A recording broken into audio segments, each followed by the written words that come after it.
Assalamualaikum warahmatullahi wabarakatuh. Waalaikumsalam warahmatullahi wabarakatuh. Alhamdulillah, gimana Mas Farid? Alhamdulillah baik Mas Sardono. Alhamdulillah ya, Kabarnya Mas Sardono? alhamdulillah sehat ya. Di bulan puasa ini kita membuat podcast lagi nih Mas Farid.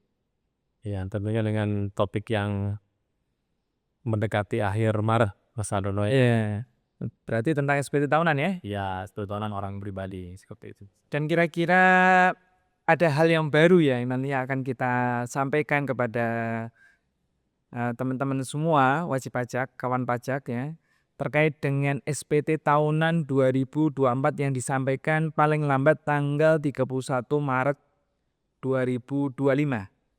Dan tentu kita akan menghadapi juga SPT tahunan 2025 dengan sistem baru, dengan menggunakan Kortek yang akan kita sampaikan di tahun 2026. Dan pada hari ini juga kita akan bicarakan tentang eh, SPT yang banyak yang lebih bayar nih Mas, terkait dengan tarif efektif rata-rata. Oh ya. Ya, penerapan TER yang tahun 2024 kemarin kita alami ya. Mungkin sedikit kita mereview Mas Saifullah atau Mas Farid terkait dengan SPT tahunan 2024 itu sebenarnya seperti apa sih? Apakah ada perbedaan dengan tahun-tahun sebelumnya atau gimana nih Mas Said? Ya, Mas Sardono, terkait dengan SPT tahunan tahun 2024 ini sama seperti dengan yang tahun-tahun sebelumnya.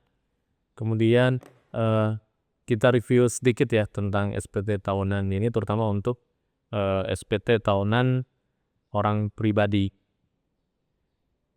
Karena seperti kita tahu jatuh tempo untuk pelaporan SPT tahunan orang pribadi itu sampai dengan akhir Maret tahun 2025 ini untuk SPT tahunan tahun 2024. Tentunya SPT tahunan orang pribadi ini seperti kita tahu bersama ada 3 macam Mas Hardono ya. Seperti kita tahu bersama, yang pertama adalah SPT tahunan orang pribadi 1770. Itu untuk orang pribadi yang mempunyai kegiatan usaha atau pekerjaan bebas atau punya penghasilan yang lebih dari satu. Misal dia juga sebagai karyawan tapi juga sebagai pedagang misalnya seperti itu. Maka dia menggunakan SPT orang pribadi 1770. Kemudian untuk karyawan seperti kita ketahui juga menggunakan SPT tahunan PPh orang pribadi 1770 S ya. Kemudian untuk karyawan yang di bawah 60 juta menggunakan SPT tahunan orang pribadi 1770 SS. Udah itu Mas Anu ya. Nah, untuk SPT tahunan tahun 2024 ini seperti kita ketahui bersama bahwa untuk orang pribadi yang memilih menggunakan PPh final 0,5% UMKM yang terdaftar sebelum tahun 2018 atau terdaftar di 2018, tahun 2004 ini merupakan tahun pajak terakhir dalam penggunaan PPh final 0,5% UMKM itu. Seperti itu maksudnya. Ya, berarti mungkin secara garis besar kan SPT itu kan dibagi menjadi 3 ya Mas ya. Ya, SPT tahunan karyawan yang dibagi menjadi 2, yang di bawah 60 juta dan di atas 60 juta penghasilan brutonya. iya betul. Kemudian SPT seorang pengusaha. Iya, Jadi kalau misalnya SPT karyawan itu menggunakan e-filing. Nah, sedangkan untuk SPT pengusaha menggunakan e-form gitu ya. iya. Nah, teman-teman kalau misalnya dapat dua-duanya ini kan berarti kan misalnya dia sekaligus karyawan sekaligus sebagai pengusaha, ini berarti pakai SPT yang mana Mas? 1770 OP biasa. Ya, berarti yang e-form ya Mas ya? Ya, yang e-form Oke. seperti itu. Jadi teman-teman kalau misalnya nanti melaporkan SPT dan kondisinya teman-teman ada sebagai karyawan sekaligus pengusaha, maka yang perlu disiapkan itu kelengkapannya adalah peredaran bruto itu Mas ya. Peredaran bruto. Nah, Januari berapa, kemudian Februari berapa, kemudian sampai dengan Desember. Nah, untuk orang pribadi itu kan masih ada diskon ya Mas ya, kalau masih di bawah 500 juta itu ya. Masih. Masih ya. Jadi jangan khawatir ya, ngisi sebanyak-banyaknya nggak apa-apa ya.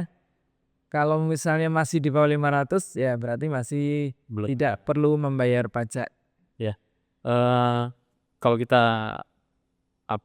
kita lebih perinci lagi terkait dengan SPT tahunan orang pribadi 1770 ini kan tadi terbagi dia menggunakan pencatatan kalau biasanya yang profesi ya, misalnya kayak dokter, kemudian notaris seperti itu, dia Pengacara juga ya? ya kalau di omsetnya di bawah 4,8 miliar dia menggunakan pencatatan.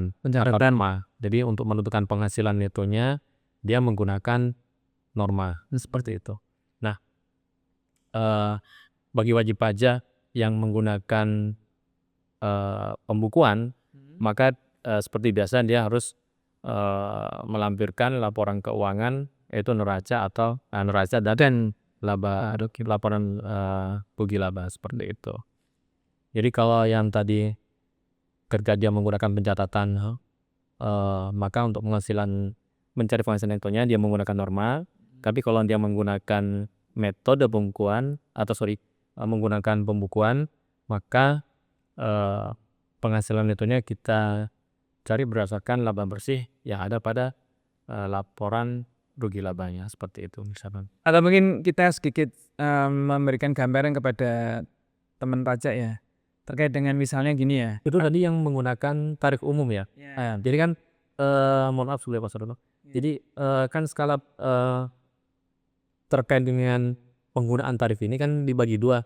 Ini kan pertama menggunakan tarif umum ya, kemudian menggunakan tarif UMKM yang PPh final 0,5% tadi seperti itu. Nah, penggunaan tarif umum ini kan kita ada pencatatan, ada pembukuan. Artinya dengan kondisi tertentu, misalkan seperti di atas kalau sudah di atas 4,8 maka dia harus menggunakan pembukuan tuh. Nah, kalau di bawah 4,8 dia bisa menggunakan pencatatan seperti itu. Artinya milih ya. Ya. Artinya gini ya Mas Saiful ya. Ini saya sedikit gambaran hitung-hitungan kali ya. Jadi misalnya seorang dokter penghasilan brutonya adalah 100 juta. Ya, misalnya dia praktek di 3 tempat gitu ya. 100 juta.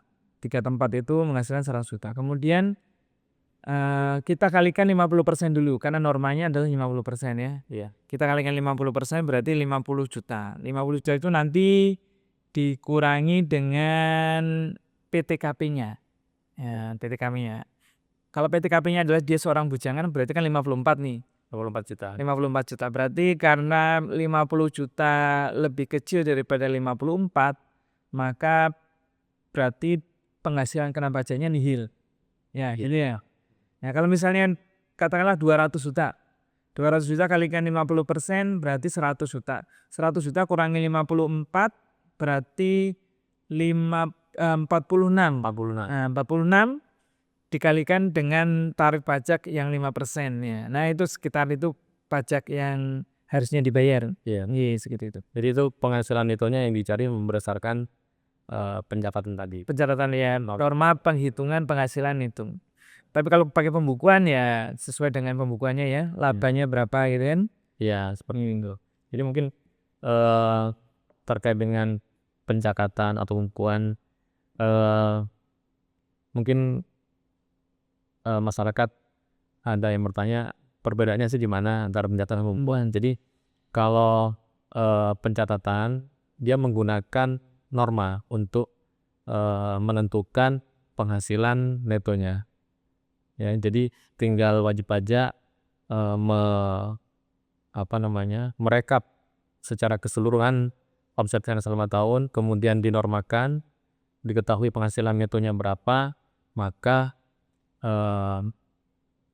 akan kita cari PPh terutangnya berapa, seperti itu. Nah, kalau pembukuan seperti yang Mas Sardono tadi bilang, berarti dia untuk mencari penghasilan netonya itu berdasarkan laba bersih yang ada pada laporan laba ruginya, seperti itu. Untuk mencari penghasilan netonya, kemudian dari penghasilan neto itu kita cari berapa sih PPh terutangnya, seperti itu.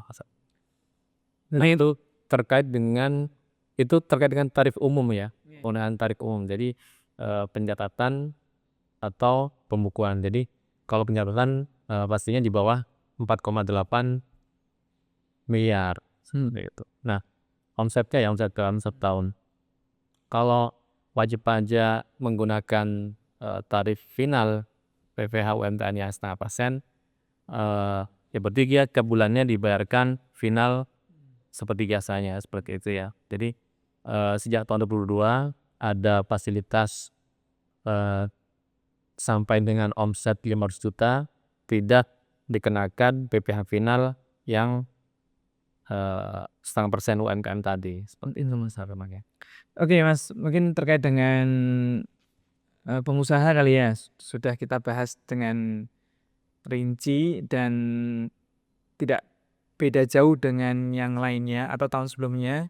Jadi teman-teman kalau misalnya butuh pelaporan SPT nggak tahu caranya, tinggal membawa pencatatan itu dari Januari sampai Desember ke kantor pajak, nanti akan dibantu gitu ya. Terus kalau misalnya ini orang pribadi sebagai karyawan nih Mas, kan banyak kasus nih ya, ternyata lebih bayar gitu kan. Nah ini gimana Mas? Iya, jadi sejak penerapan PMK 168 tahun 2023, kita kan penghitungan PPh pasal 21-nya itu untuk yang karyawan menggunakan tarif efektif rata-rata, tarif waktu rata-rata per bulan.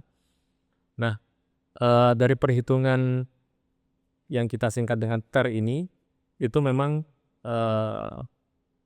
perhitungan per bulannya itu memang berbeda dengan penghitungan pasal 21 yang sebelumnya. Namun dari perhitungan untuk masa pajak terakhir itu hampir sama. Jadi selama 1 tahun harusnya sama dengan tahun sebelumnya ya? Ya, cuma ini karena sejak penerapan TER ini ada kemungkinan memang lebih bayar. Ada kemungkinan lebih bayar. Jadi jika PPh pasal 21 yang dipotong sebelum masa pajak, yang dipotong selama masa-masa pajak sebelum masa pajak terakhir itu lebih besar atau lebih besar dari masa pajak terakhir, itu memang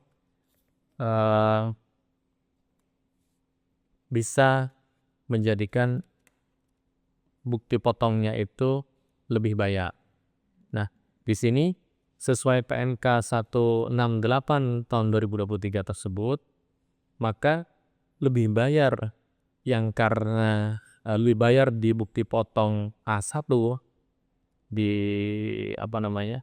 lebih bayar PPh yang dipotong ya. PPh dipotong dibayar di bukti potong A1 karena karena PPh pasal 1 masa-masa sebelumnya memang lebih besar dari masa pajak terakhir, maka yang memberikan kompensasi itu adalah perusahaan. Artinya mengembalikan perusahaannya. Yang mengembalikan adalah perusahaan kepada karyawan tersebut. Nah, bagaimana dengan karyawannya? Maka karyawan ketika melaporkan SPT tahunannya, karyawan tersebut melaporkan SPT tahunannya, maka yang diinput di lampiran 1 bagian C itu jumlah yang ditulis di PPh yang dipotong itu adalah PPh yang terutang yang ada di bukti potong. Jadi nanti SPT tahunan karyawan tersebut harusnya nihil, seperti itu Mas Arman ya. Jadi kalau nggak ada penghasilan lain, hanya dari penghasilan dari pemberi kerja itu, maka dia harusnya nihil seperti itu. Ya, intinya untuk karyawan yang punya penghasilan hanya di satu pemberi kerja, seharusnya sudah diselesaikan di pemberi kerjanya. Iya. Tidak boleh kurang bayar maupun tidak boleh lebih bayar ya, kalau misalnya dia hanya satu penghasilan saja. Nah, kalau misalnya kondisinya lebih bayar, berarti dia harus minta nih ke pemberi kerjanya. Aku lebih bayar nih. Ya, pemberi kerja yang berikan kompensasi. Ya, mana kembaliannya? Nah, begitu juga kalau ternyata kurang potong, maka diselesaikan di bulan Desember itu juga. Iya. Sehingga bulan Desember itu pas, ya kan? Iya. Karena sudah pas, maka SPT-nya akan menjadi harusnya nihil. Nihil. Nah, gitu ya. Nah, ini perlu diperhatikan teman-teman ya. Jadi kalau misalnya dapat bukti potong yang isinya lebih potong, maka silahkan minta ke pemberi kerjanya. Aku lebih potong nih, minta uangnya, gitu ya. Dan teman-teman juga harus melaporkan SPT setelah nihil, karena jangan minta ke negara ya SPT. Ya, karena yang memotong adalah pemberi kerja masing-masing ya. Nah, Mas, ini kan tahun 2025 ini kan mungkin ada sesuatu yang baru ya Mas ya. Apa yang perlu kita siapkan nih tahun 2025 terkait dengan SPT tahunan? Untuk tahun 2025 ini. Ya, tahun 2025 dan nanti akan 2026 ya. Yang pertama kali disiapkan adalah wajib pajak yang belum daftar di Kortek harap untuk aktivasi akun Kortek itu yang pertama. Karena SPT tahunan tahun 2025 yang dilaporkan nanti di tahun 2026 itu sudah menggunakan Kortek. seperti itu. Berarti email ya, email perlu divalidkan ya. Ya, Jangan sampai pinjam email orang lain ya kan. Email kemudian nomor HP minta tolong untuk divalidkan juga, dan emailnya juga pastikan bisa dibuka ya Mas ya. Jangan sampai emailnya nggak bisa dibuka, ganti HP ganti email ya kan. Iya. Nah, ya teman-teman ya minta tolong untuk tertib masalah administrasinya sendiri, yaitu email, nomor HP, Evin udah laku ya sekarang ya. Evin nggak begitu ya nanti 2025 nanti nggak begitu ya. Nah, jadi jangan nyimpen Evin ya nanti untuk 2025 untuk Kortek. Nah, itu mungkin ya. Jadi teman-teman segera lakukan aktivasi akun Korteksnya. Kemudian pastikan email yang terdaftar di situ dan email yang bisa digunakan, nomor HP juga. Kemudian pastikan passwordnya juga tercatat ya. Jangan sampai passwordnya sering lupa gitu kan. Nah, mungkin Ada fitur lupa kata sandi di Kortek, Mas. oh iya, setiap tahun lupa kata sandi.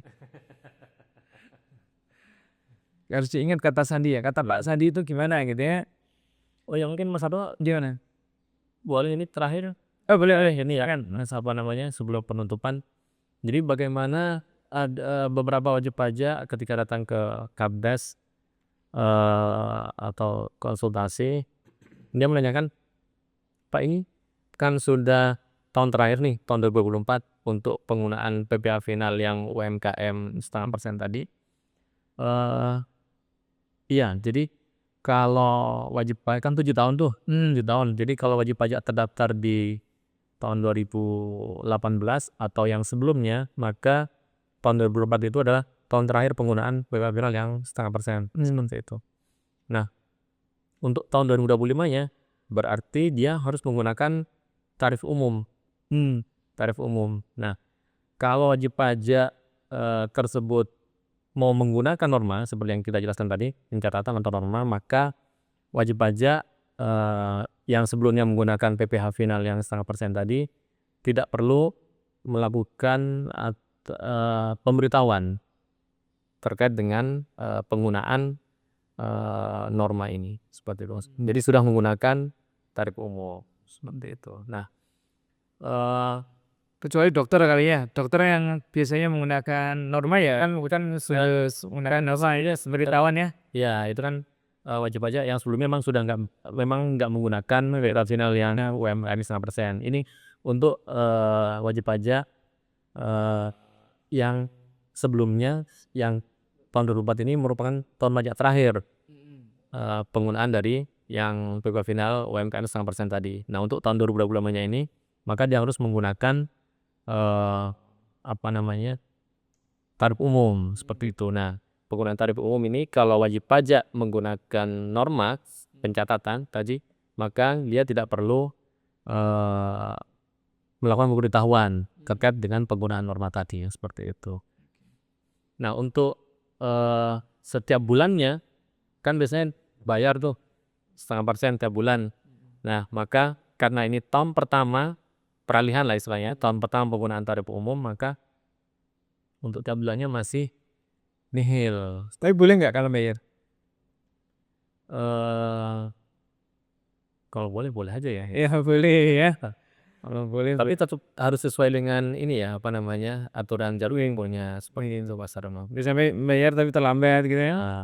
Nah, namun pada saatnya karena ini peralihan gitu ya, sama dengan WP baru. Jadi tahun pertamanya itu angsuran pasal 25-nya nihil. Jadi nanti PPh-nya akan dihitung full di pelaporan tahunannya ya, seperti itu. Mungkin itu aja Mas Harno. Alhamdulillah ya. Jadi yang perlu diingat teman-teman terkait dengan SPT tahunan 2024 adalah silahkan lapor sebelum tanggal 31 Maret 2025 untuk SPT tahunan 2024. Bagi orang pribadi, kemudian bagi karyawan silahkan membawa bukti potong dan KK dan boleh lapor sendiri di rumah atau silakan ke kantor pajak untuk minta bantuan ya. Iya. Kemudian untuk karyawan masih menggunakan e-filing sama seperti tahun sebelumnya. Kemudian untuk pengusaha masih menggunakan e-form. Yang perlu disiapkan tadi pembukuan atau pencatatan dari bulan Januari sampai Desember penghasilan brutonya berapa. Dan teman-teman karena ini waktunya sudah mepet hampir tanggal 31 Maret dan ini dipotong hari libur juga, kami mohon untuk segera melaporkan SPT tahunan secara tepat waktu.